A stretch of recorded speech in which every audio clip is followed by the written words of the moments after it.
Hot times on the Monitor, and I have to tell you, you would not want to serve on the Monitor this time of year because it has, we'll learn from quotes that it had a terrible ventilation system. So you're in an iron ship, painted black, and you're out there on the James River. In fact, you're farther up the James River, where they're not the breezes we have here in Hampton Roads, and you have this high humidity. And we'll learn the crew suffered more than one could imagine. What brought the Monitor up to the James River is because of George Britton McClellan's Peninsula Campaign. This is the effort to go up the peninsula using the York and James River as his flanks and guarded by the U.S. Navy. He thought he could make it to Richmond and capture it. And he came very close.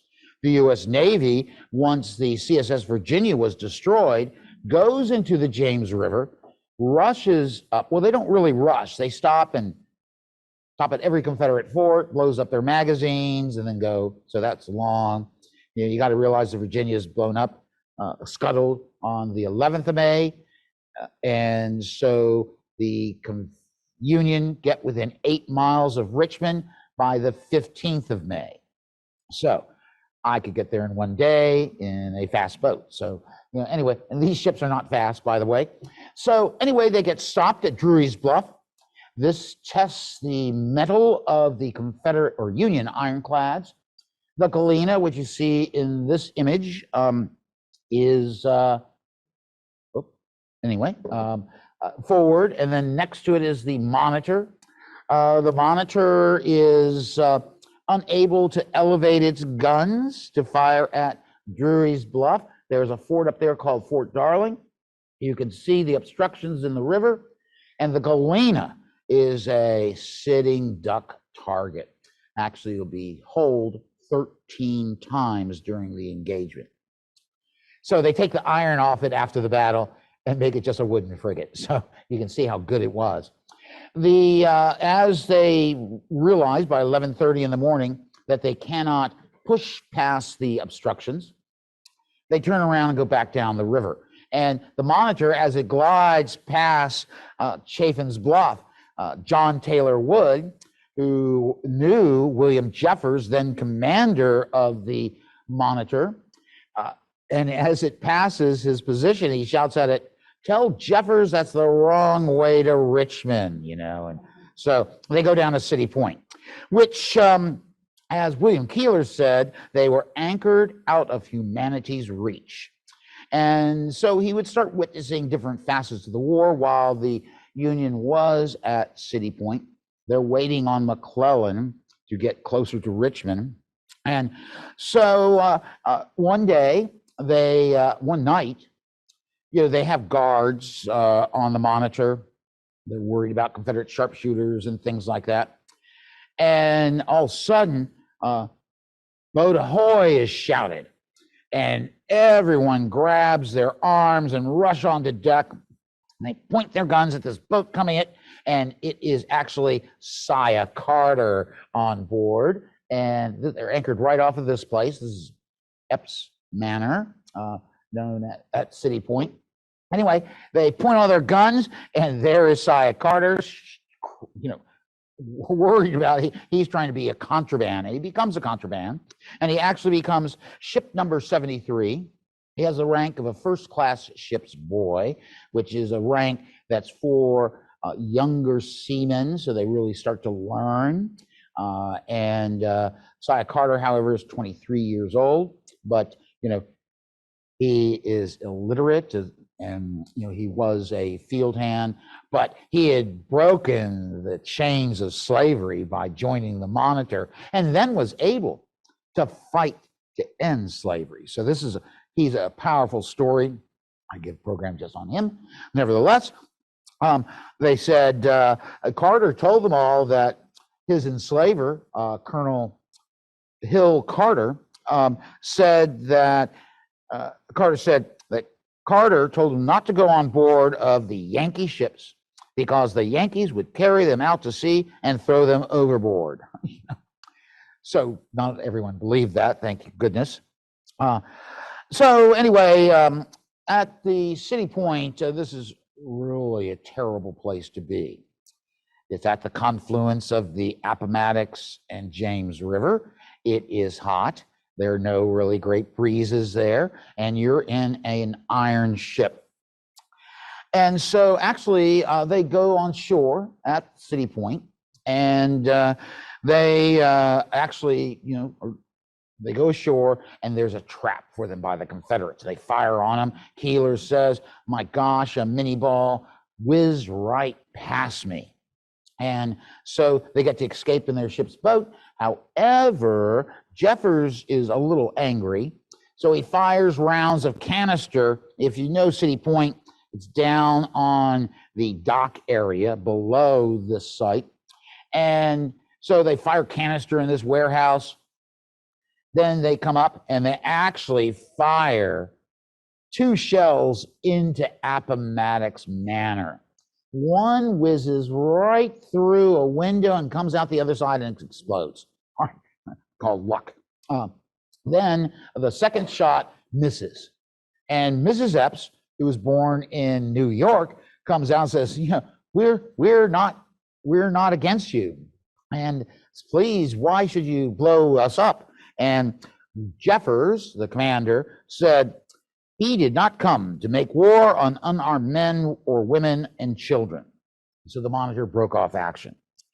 But while it's at the City Point, William Keeler, acting assistant paymaster, and probably one of the best writers about life on the Monitor, will note the warm weather is making it very uncomfortable on board our vessel. There is not sufficient ventilation.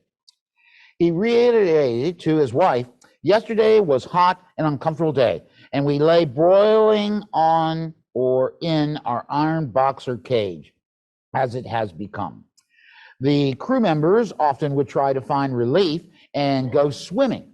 And so basically, Fireman First Class George Gear will write his wife that under a supervision of an officer, the men had the ability to go swimming. And so they would take off all their clothes and jump in the river. He was shocked because he said, I wish you could see the bodies of some of these old sailors. They are regular picture books.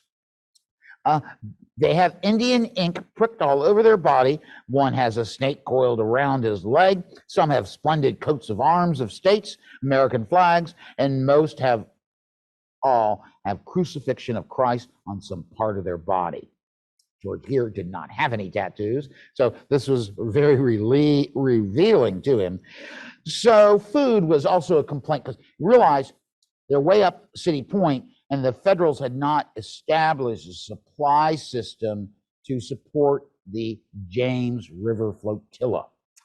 And as a result of that, the food was terrible, as George Gear, other than having 2 gills of grog every day, he said that our meals, like potatoes, taste like I do not know what. Anything that has no taste at all. And the beef is all parts of the cow cooked together and is still next to a jelly and will drop to pieces. It's good when there's none better. Oftentimes for breakfast, they'd have coffee and crackers fried in grease, so that made the crackers very tasty, so they said. So he noted what the routine was like on the ship. Now, he said to his wife, breakfast, everything is cleaned up about the ship, which takes about 1 hour. And after that, there is nothing to do but keep watch, which amounts to laying around the deck for sailors and laying around the engine room for the firemen. That is Gear. Sunday actually was pretty quiet, as he noted. The usual routine of work was not carried on, and that would have consisted of men drilling at quarters, of painting and scraping.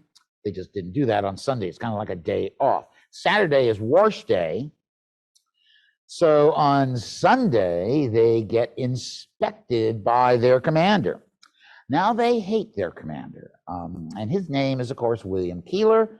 He's an ordnance officer, so-called scientific officer. However, he's a little tyrant, and I'll give you an example what William Keeler said. He said when the captain's review was on the deck, one side would be the sailors, the other side would be the firemen, the coal heavers, and so he'd go up and down the deck. Everyone was expected to be in their Sunday best. The seamen and petty officers were then to be inspected. The captain is going to review them. So he goes down the line and he said things like this. He looked very closely at their appearance. Jones, why are your shoes not blacked? And he didn't have a good excuse. And so he said, Paymaster, dock his grog ration for 2 weeks. That's terrible. And Lieutenant, what is this man's name? Smith, sir. Well, have his grog stopped for a week for coming to inspection without a cravat. He left his, little cravat. He asked another person, do you belong to this ship? Jeffers asked one hapless seaman. Yes, sir. Well, you are a filthy beast, a disgrace to your shipmates. The dirt on you is absolutely frightful. If I see you again, I will have the master of arms strip you and scour you with sand and canvas. And so on goes the inspection. He found fault with everyone. So they called Jeffers an old hog because of his discipline. And of course, you're living in this ship. And notice, even though it's below the water, this is an iron cage, basically. And so you can see the officers' quarters up front, and right below the turret is going to be where the men slept in hammocks. And so they hated Jeffers, because if he saw anyone doing something wrong, he'd yell at them. Well, I have to tell you that they actually wrote a letter to now Commander Worden, their former commander, and said, we want you back. We can't stand this person. And they signed it, affectionately yours, the Monitor Boys. And so that's where I got the title for my book. So anyway, we are yours until death is the last line in the letter. So the captain kind of kept to himself, and so actually there's all this gambling going on, drinking if you could get it. Beside their grog ration, they actually had other ways of drinking spirits. They would get hair thinner, which was made of 50% alcohol, stomach bitters, 40% alcohol. So, some of them stayed a little loose on their feet, and we'll learn more about that. So basically, most days are passed. They're mending their clothes. They are gambling. They're drinking. They're fishing. They're mending. Gear remembered, the gambling still keeps going, though some of the worst ones have lost all he had, and everyone is glad. One boy, who only had 50 cents when he commenced, has won $40. He is the youngest boy, Thomas Carroll, too. There's another Thomas Carroll on the boat. He's from Wales, and they use a lot of names several times, so they numbered them. And and it was great to see him take money from some of the old gamblers. He also noticed that there were fights all the time. Why? Because we got Irishmen in the crew and we got Englishmen in the crew. And guess what? They did not like each other. And so he actually says to his wife, I wish they just have a big rumble and get it all over with. And so, they would break up the fights and everything. So Keeler writes his wife, to kill time, here we lie day after day, week after week, prisoners to all purposes, no going ashore, no nothing, but eat, drink, and sleep, and while away the tedious hot hours the best we can. That must have been miserable. So basically, there's not many other diversions that they could have.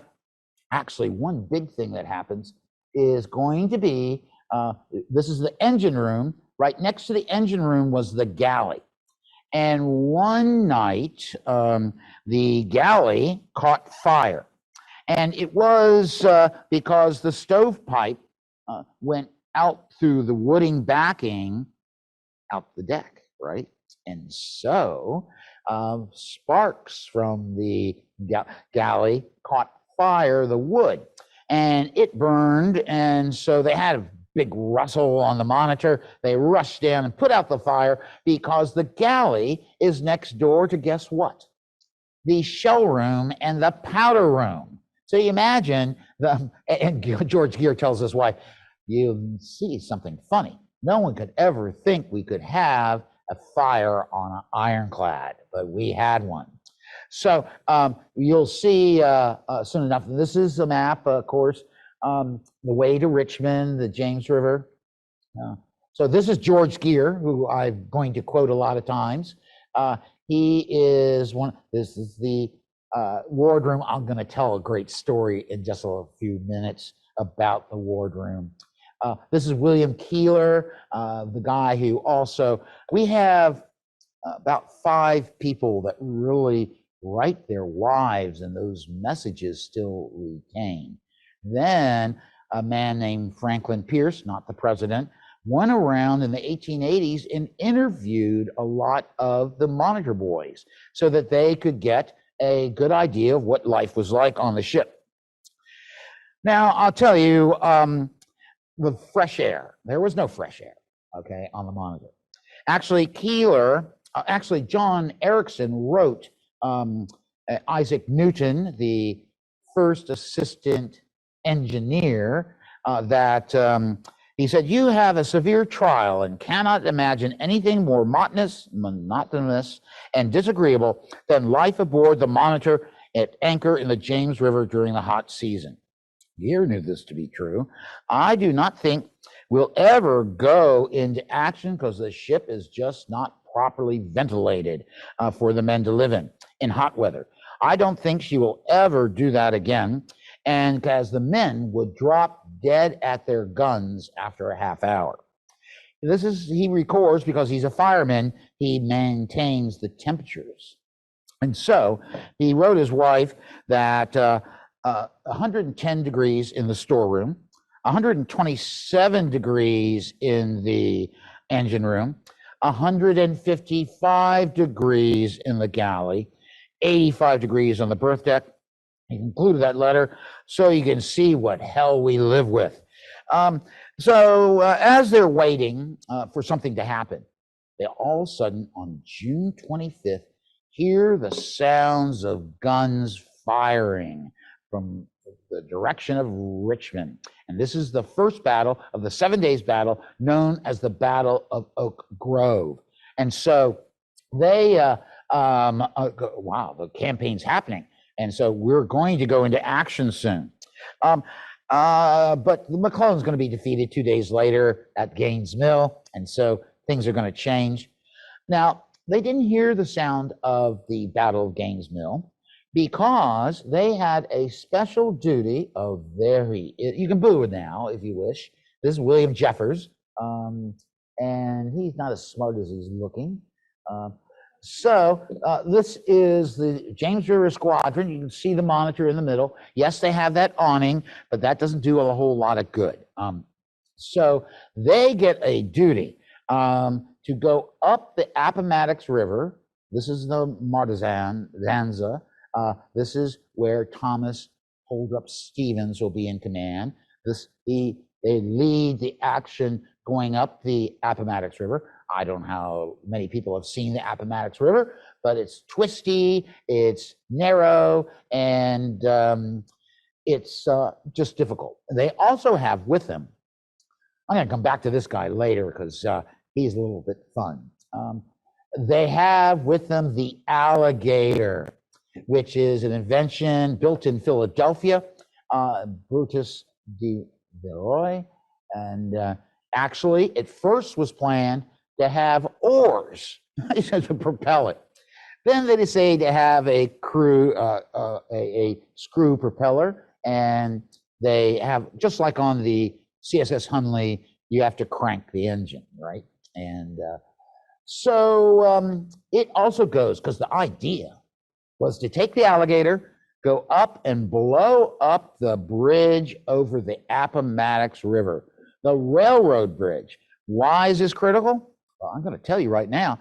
That's the railroad that connects all these railroads coming from the South, the deep South, Western Virginia and so forth. They all converge on Petersburg, then they go to Richmond with one track. Well, what does that mean? They blow up that bridge, then the Confederates are going to be isolated. And so the trouble is that the Matanza runs aground, and so does the Island Belle. And so basically they, what do? Now they're being sharpshooted at by the Confederates. And so it's kind of dangerous. So all the officers go on board the Matanza, and while they're there, guess what? They all start drinking. And when I say they get drinking, telling stories that they're not just muskets being fired at them, but huge 32-pounder cannon, and they're lucky to survive. And so they write a report saying, well, we can't really go, but they're needed elsewhere anyway. So the Island Belle gets burned because it ran aground. The Matanza gets off the mud bank, and the Alligator, which was the next plan for it, was to go up to the obstructions at Drewry's Bluff and blow them up, so that then the Confederate or the Union could get to Rocket's Landing in Richmond. From there, they could shell the capital of the Confederacy. And so if they had been able to do that, the war would have changed, but they weren't. And so instead, they get called to go to Harrison Landing. And at Harrison Landing, they are going to protect the flanks of the Union Army, because the Union Army is going from Mechanicsville and changing its base from White House on the Pamunkey to a new base on Harrison's Landing on the James. So they go switch their base from the York to the James. You just imagine all these supplies and everything. Half of it they leave behind and burn. So there the Union fleet is in the river. And so they decide that on July 4th that they needed to go up the river. And basically, as they go up the river, they are going to actually come across the CSS Teaser right there. The Teaser, this is the photograph taken at Harrison Landing, but there's the Teaser. So what happens, they see the Teaser, the Monitor and the Matanza see the Teaser. And so first shot from the Matanza, right over the Teaser. Next shot is canister, rattles the ship. The third shot explodes in the engine room of the Teaser. It's left dead in the water. All the Confederates jump overboard. And so the Federals go on the ship. And William Keeler will say, oh my gosh, you can't believe it, that we have the letter book of Hunter Davison, who had been on the Virginia. And they also found letters from his wife that Keeler told his wife that were a little racy, but I won't go into them. Anyway, so that's a rifled 32-pounder right there. That's a Union sailor saying next to it. So what they find on the Teaser is the Confederate hot air balloon. They also find instructions about torpedoes, where the Confederates are going to lay them, because these are going to be electronic torpedoes. And Hunter Davison is working with Matthew Fontaine Maury on developing these electric torpedoes. So they find all this stuff, and they also find a plan, which Keeler thinks is funny, how the Confederates on the Virginia were going to capture the Monitor, and basically they wanted to go alongside of it and board it, throw chloroform into the turret, put their coats over the funnels. What else did they want to do?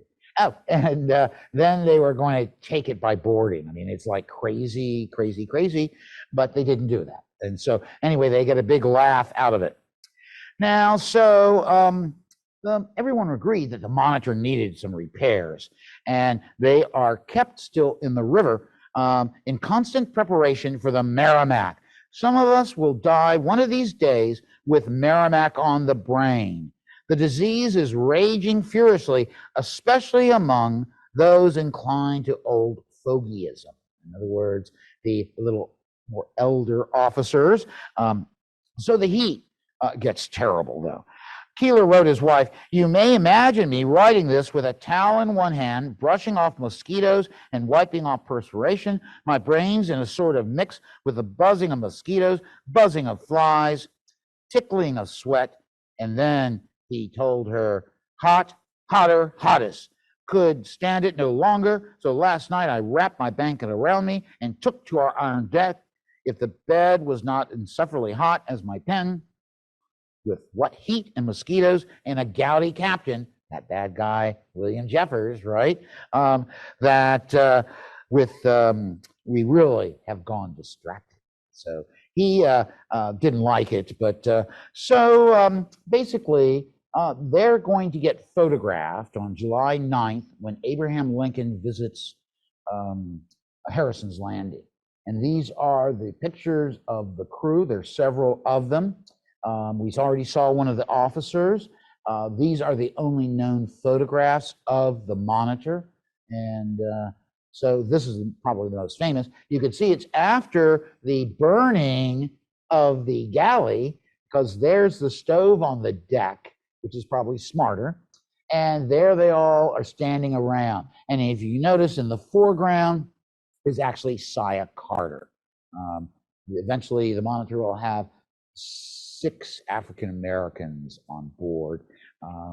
And so, anyway, this is one of the more famous items. So here's City Point. And so they're guarding City Point. You can see the Union Army coming there. Actually, as they march there, there's going to be the Battle of Maverick Hill. And looking up there, there is the Galena and the Margatanza showing the Confederates from the sea. Why didn't the Monitor go there? You can see it's in the picture.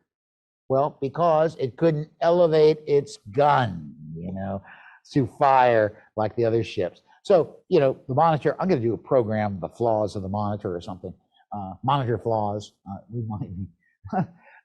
So anyway, gosh, look at this. You can see the crew, and there is the gouty captain. Now, Jeffers did not like being on the Monitor anymore because he gets in an argument with John Erickson over how good the ship is. And so he argues with Erickson, who thinks he's the most brilliant person in the world, and that his ship is perfect, right? And Jeffers knew it wasn't. But anyway, so he asked for a transfer, and he's going to be replaced. Ooh, wait a second. I did that wrong. So he asked for a transfer, and he will transfer, and he's going to be replaced in command by, I'm going to get to him, that man, Thomas Holdrup Stevens, the commander of the Martizan, the same guy that had the drunken party up the Appomattox River. So I have to tell you, this is going to be a great hope for the crew. They're very happy because Stevens is a nice guy.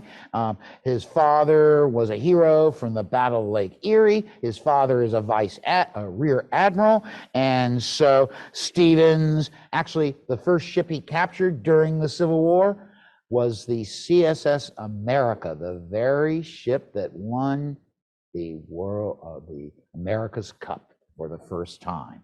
So we actually have a model of it in our main gallery. So you need to see that. But it was captured. Then it became the USS America. Actually, the ship survived all the way into the 1940s, late 1940s, when it would be destroyed during a storm. And so anyway, this guy is, everyone's kind of happy when he comes on board. Keeler, yesterday, our most noble captain, Jeffers, bade us adieu and left for the east, where he's ordered to superintend the building of ironclads. I can assure you, we parted from him without any regrets.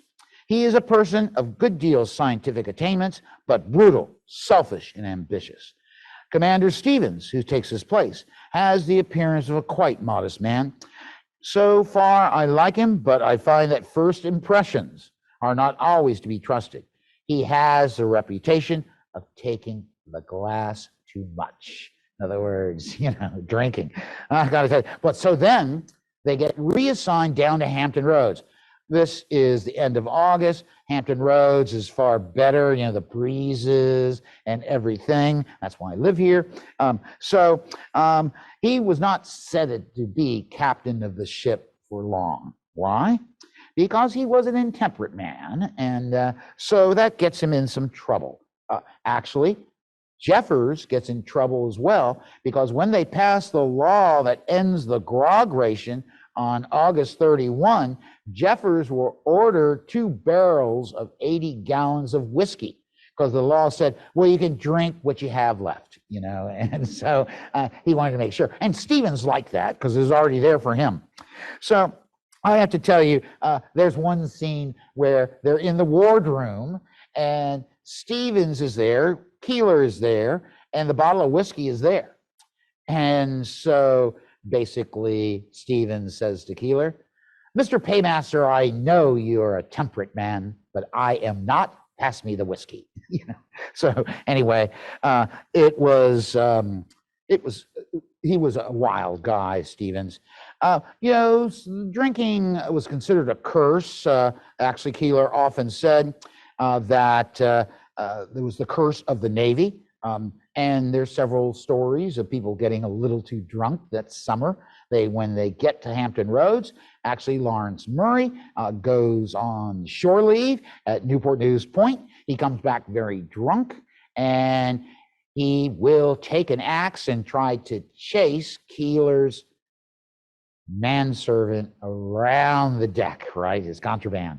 And so they grab Murray and they put him in double irons, and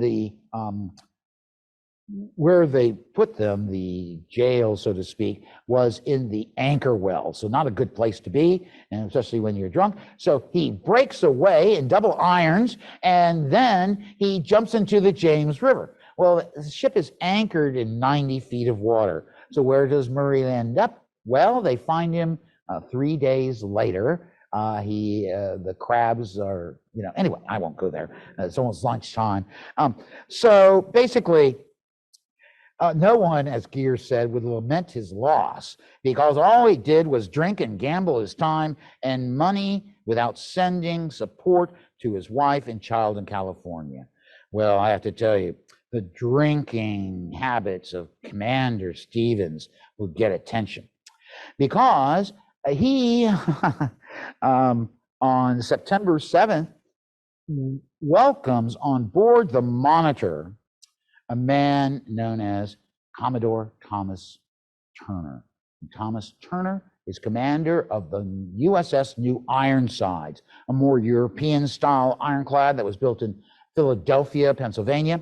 And Turner is one of the leaders of the U.S. Navy Temperance Society. So he goes on board, and I have to say that he on September 10th, another man, Commander John Pine Bankhead, will come on board and tell Stevens, you're fired. And so I have to say that this is disrupting to him. Actually, Gear said, I saw the captain earlier that day, and he had been drinking, but he didn't seem drunk, But what happens is, when Thomas Turner goes down into the wardroom, there's Stevens, and when Stevens gets up to shake his hand, guess what he does? He falls down. And so Turner does not like that, and so he reports him, and that's why John Pine Bankhead will take command. And actually, the Monitor will stay in Hampton Roads until 30 September. They actually have a pretty good time in Hampton Roads. They got to feast on fish and oysters, peaches, watermelons, and more. They had the fresh ocean breeze, especially when they moved the ship to Old Point Comfort. And so they were able to go on leave. They were able to go up to Norfolk. They had a very nice new command atmosphere. They liked Stevens. In fact, when Stevens left, they wrote all these letters on his behalf, which they read to him. And as he's getting ready to get in a tug, and, you know, Stevens bids them adieu with a great flourish and gets on the tug. And he will later, I have to tell you, have several other drinking incidents. He runs the USS Guerre aground with the dead body of David Glasgow Farragut on board. And so he gets chastised for that. He actually is suspended from the Navy for 3 years. But wait, his father was an admiral. So after a year, they bring him back in the Navy. They say, we'll give you your back pay. We love you. In fact, we're going to promote you. And he becomes a rear admiral. Go get that. I think it's a lesson. You got to have friends in high places. So anyway, the Monitor boys had a rough summer. Although they saw action at Drewry's Bluff, they saw excitement on the CSS Teaser. I mean, they joked about that all the time because everyone's running around with these letters from Hunter Davison and his wife. And so that was some joy. They, however, suffered unbelievable.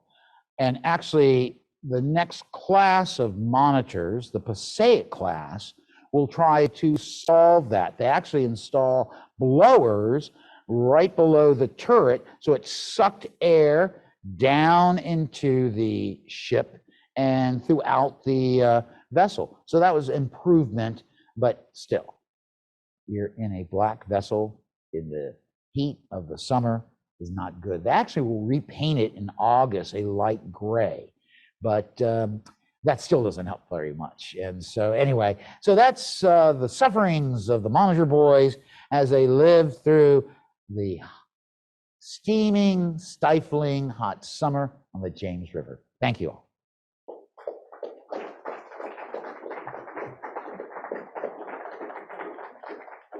We're going to advance to questions. We're trying something new today. We're going to have a handheld mic so that those of you in the room can speak into it with your questions, and the folks online will be able to hear. So we'll start with an online question, Stephanie, and then we'll move over here to this new system. Okay, sure thing.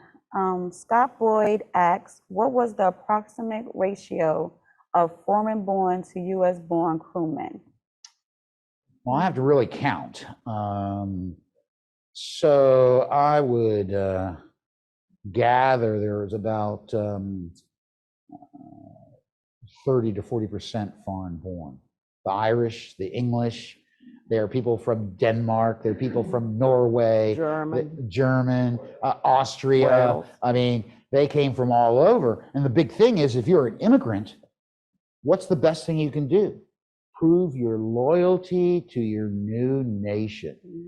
Now, I don't think the Irish left Ireland to get away from the English, and then you're on the crew with the English, and so that's not very good. And so there are like 6 Welshmen on board, and so you can just imagine being in a hot Monitor and you hate a group of people. You know, as Gears said, I wish they would stop these little fights and just have a big rumble themselves, you know, and so they didn't. So anyway. Yes, next. Who have a question here? Yeah, it led me to another question, what you just said. What was the total ship's complement? Well, it was 57 when it came down from New York. So that's officers, petty officers, and crew. You didn't call the petty officers then so much. They had different ranks like gunner, boatswain's mate, and so forth. So yeah, The highest number ever serving on the Monitor will be 63. And so that's when it sank. And so anyway. Another question from the room here? Yes, sir. I'm coming. Is Drewry's Bluff where the Monitor took a hit from a 7-inch Brooks rifle? Yes. Oh my gosh, I got to tell you, I used to give tours of the turret when we drained it to change certain things inside. Anyway, I'm not a conservator, so I can't really explain exactly what we did. But nevertheless, there is a shot. Now, remember, the turret's upside down. So there is a shot that would have been where the turret met its ring, because they knew that was a vulnerable spot. And you can see the brook bolt screwing in. Remember, it's spinning, and it had brook bolts were armor-piercing shots. And so it goes in at 300 yards, 3 inches. And so at 50 yards, I can only wonder what may have happened.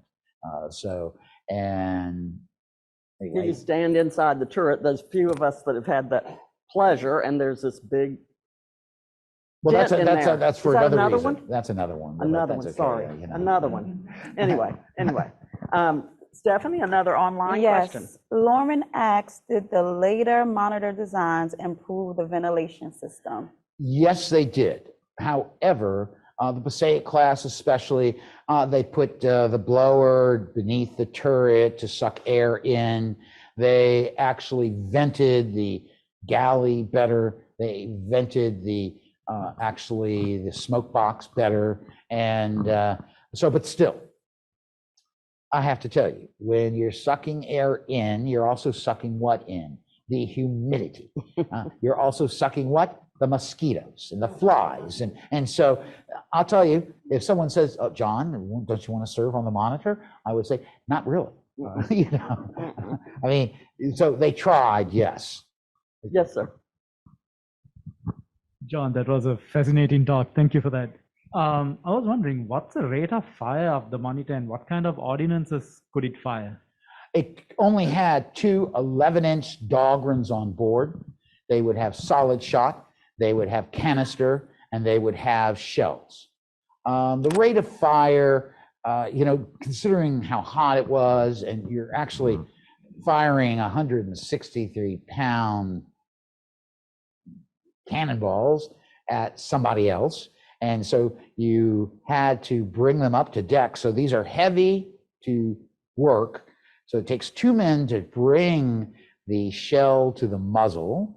And then they had to clean it. So you have gunners, so to speak. And so you would actually, because of how the Monitor worked, you would need up to 16 people to really function those guns. And so their rate of fire was probably around 1 shot every 6 minutes. So it's not like rapid fire, and that's one of the problems with monitors. They had a slow rate of fire. They did not, although Erickson makes the guns be able to elevate a little more, they never solved that problem. And the best thing they were, I think you could read a blog I wrote about the Battle of Charleston on August 7th, 1863. And that may be also on YouTube, lecturing like this.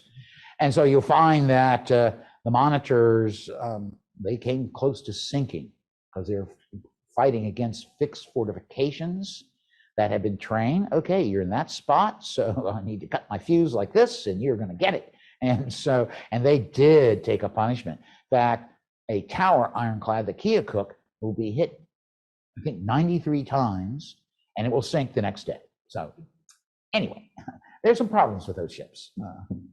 Stephanie, another online question. Then we'll come over. Okay. Peter asks, I'm interested to hear of the many British sailors' involvement. How might I set about finding how many came specifically from my neighboring town of Liverpool? On both sides is the second part. though I think Liverpool had a much stronger connection to the Confederacy. Well, it did because Birkenhead was where the Lard Brothers shipyard was, and they built ships for the Confederacy, including the two famous Lard Rams that the Confederacy never was able to get. They also built the Alabama there. And so, yes, they made a lot of money off the Confederacy. Were they pro-Confederates? I'm not positive, but they certainly built ships for the Confederacy. I would have to go back and look in my book exactly to tell. I know exactly where all they were born and all that sort of stuff because of naval records. I would say 90% of the people on the Monitor could definitely find when they lived, they died, etc., where they were born, where they died, etc. But there's some people who just disappear because during the Civil War, and actually in navies, oftentimes you would take an alias when you went on board. Why? Well, if you have a galley captain, you can desert. Actually, two members, when they first get to the Monitor, they desert it. They steal the ship's boat, and they said, we're not going to take any of this. And then there's also, I would have to say,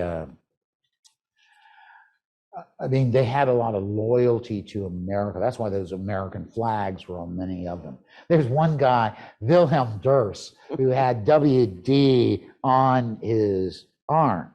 That's for Wilhelm Dirks. Well, he deserts from the Monitor. He gets very drunk, and he's in New York, and he's in a rum hole, they say. And so they re-enlist him. You know, he doesn't remember. And they re-enlist him as Walter David, you know, WD. So anyway, that's one of my favorite stories. But yeah, it's, you know, believe it or not, there are 100 men that serve on the Monitor throughout its career. And I would say most of them you can find there. Well, I already found them. So if you had my book, The Monitor Boys, you could see the footnote where all this information came for each one of the crew members. Right. So that was a troubling book to write. The CSS Virginia did the same thing with, and there are over 400 people that served at one time or the other on the Virginia. And I'm just going to tell you, that was even more torture. The book I'm writing right now is real torture because it's a very charged topic, and so I won't say any more until it comes out. Dom, did you have a question? Was the crew provided any salt tablets? No, I mean, no. Just crackers fried in grease.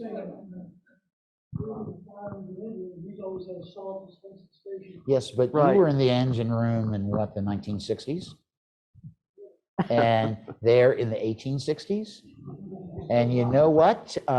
It's still hot, but they still are bleeding people then. Medicine was not very good, and I have to say. And half the doctors never went to school. They call themselves doctors. And I'll tell you, it was actually terrible. You know, when you had fever, what are we going to do? Well, we're going to let you lie over there. They actually had whiskey for people to pour, to let the injured drink while they're getting surgery. However, most of the doctors drank it, you know, and so they should have poured it on the wound. I think one of my favorite stories is Snowden Andrews, who's a major, artillery major, and he's at the Battle of Cedar Mountain in August of 1862. And he's on his horse, and a shell whizzes by. There's the horse head, here's him. It whizzes by so close that it ripped open his skin, and his intestines begin to fall out. So he grabs his intestines. I don't know why you'd have the presence of mind. He rolls off the neck of his horse onto the ground. And so everyone's passing him by. Oh, you're dead. he finally pulled out his pistol, take me to the doctor, and so they did.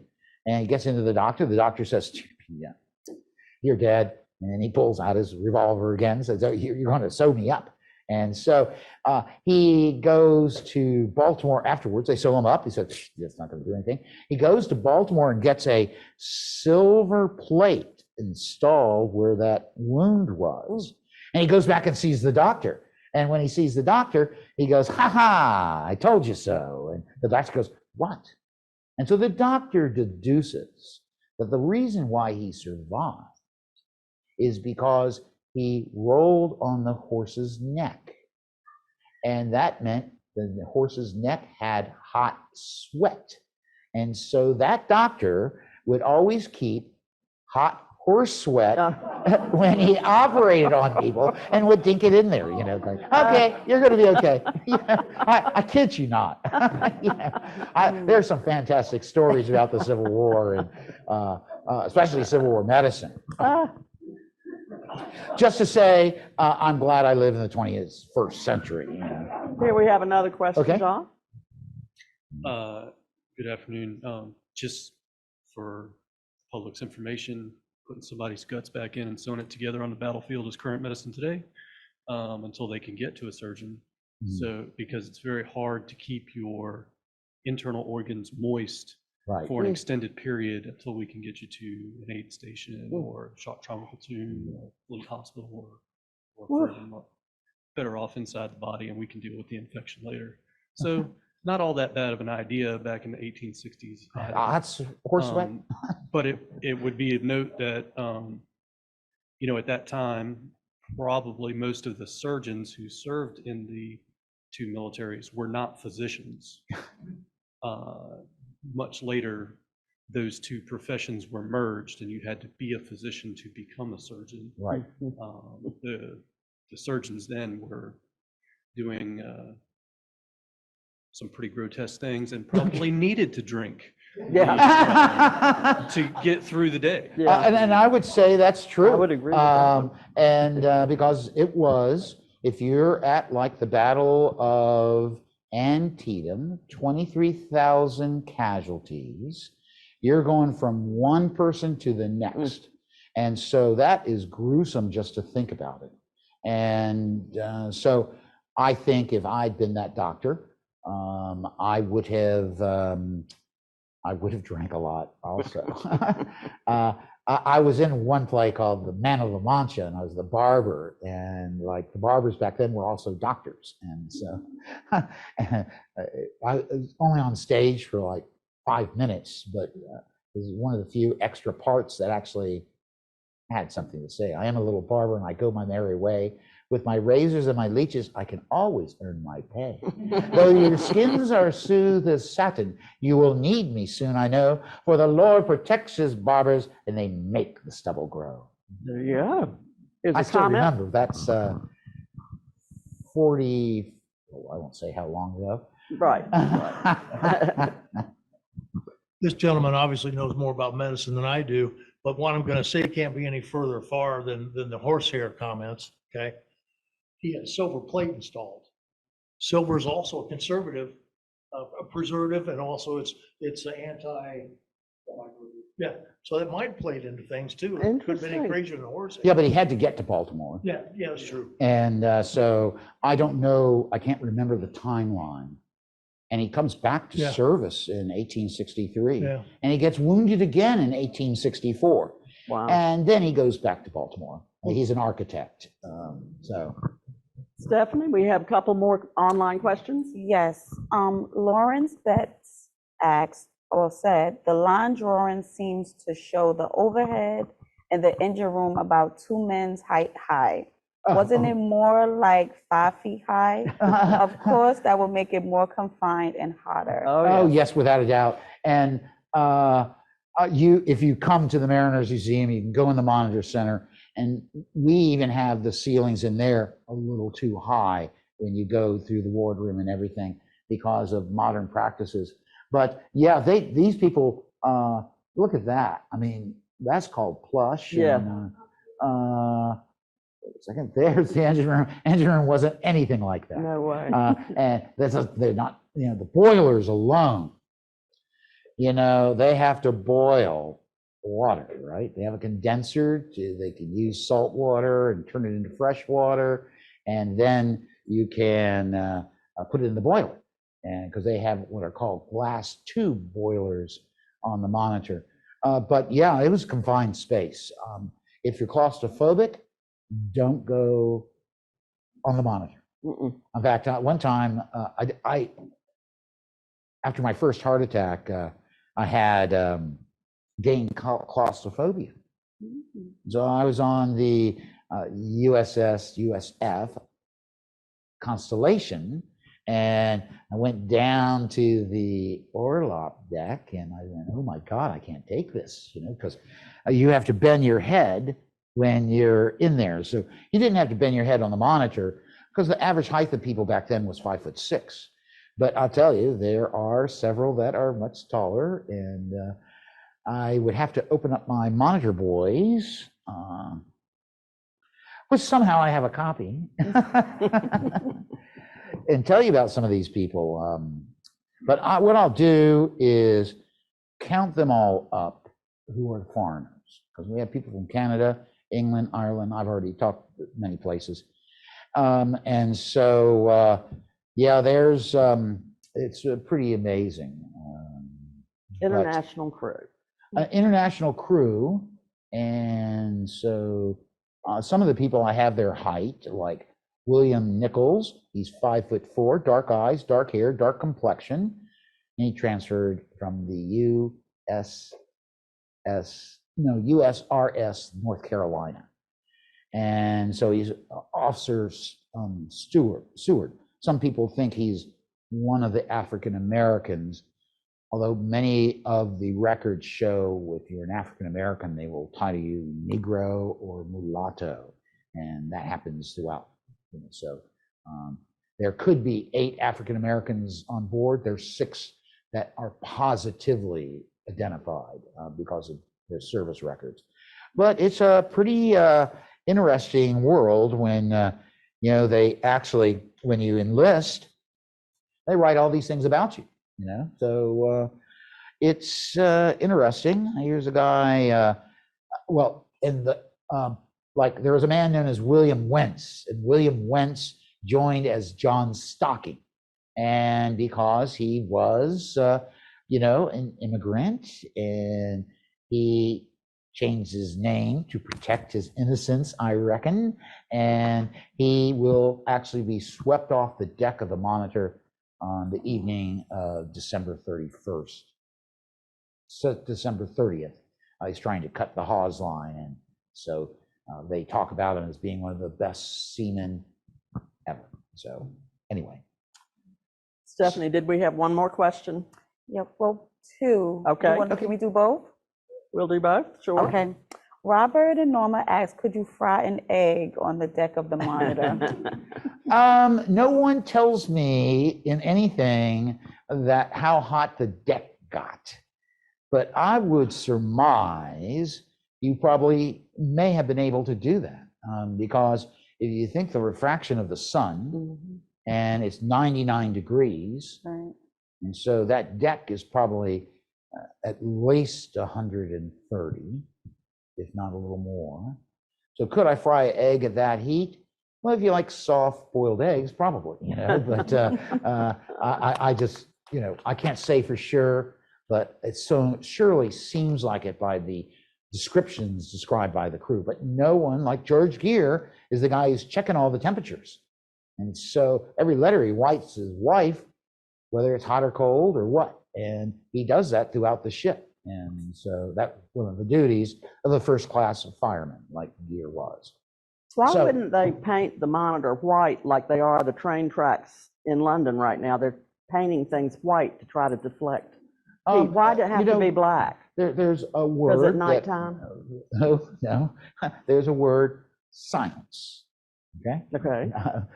Our scientific understanding was not there yet. Okay. And so I have to say that they realize that lighter colors would reflect the heat versus contain the heat. Mhm. And so if you look at monitors in the South Atlantic blockading squadron, they actually painted white stripes on them, different sizes, so you could tell which ship it was. But black is a great color to paint a gun, to paint an ironclad, because it helps retard rust. Okay. Stephanie, that last question? Yes, Lawrence asked, I thought that the Monitor was retrofitted with ventilation blowers. The boiler room was terribly hot and humid, few insulation materials in the 1860s, horsehair wood, cork, and boiler brick, lots of stream leaks. Yes, they do when it goes up to the Washington Navy Yard. It will get improvements to its ventilation system. William Keeler talks all about it, but when they get back on the ship, it's November. And so no one talks about the heat and whether the improvements to the ventilation system were effective. But it had to have its bottom scraped. It had all sorts of problems because it had been in salt water, brackish water from March until September. So that's 6 months. And then it sank in December, right? So there wasn't It did sink in December. a whole lot of And- life left on that ship after this time, I guess. Yeah. But Anyway, yes, they have not really understood insulation that well. Why did we use horsehair when making plaster? We did it to hold the plaster together as well as to form an insulation. So, and horse sweat for the medicine, don't forget. Pardon? Horse sweat for the medicine. Yes, I'm going to drink some tonight. Uh-huh. It's called martini. Well, thank you all so much for being with us. We appreciate it. Our next lecture will be August 5th, the Battle of Mobile Bay. Lots of fabulous pictures and paintings to tell that story with John's erudite narrative. And we will also be celebrating here at the museum on August 6th, if you're in town, the 20th anniversary of the raising of the Monitor turret. So we'll have a day full of activities from 10 to 3 in the galleries, as well as lectures and activities for children, STEM-based activity. And we'd love to have you come. Of course, members are free, and the rest of you, it's $1 to get in. Best deal in town. Yes, So and thank I'll you so actually much. be in the Monitor Center galleries telling some tales, I guess, Yes. about life on the Monitor. They might have to be tempered because we do expect a lot of families that day, John. So just in case, just in case. Okay. But thank you so much for being with us. We appreciate all of you. Thank you. And just remember, sink before surrender.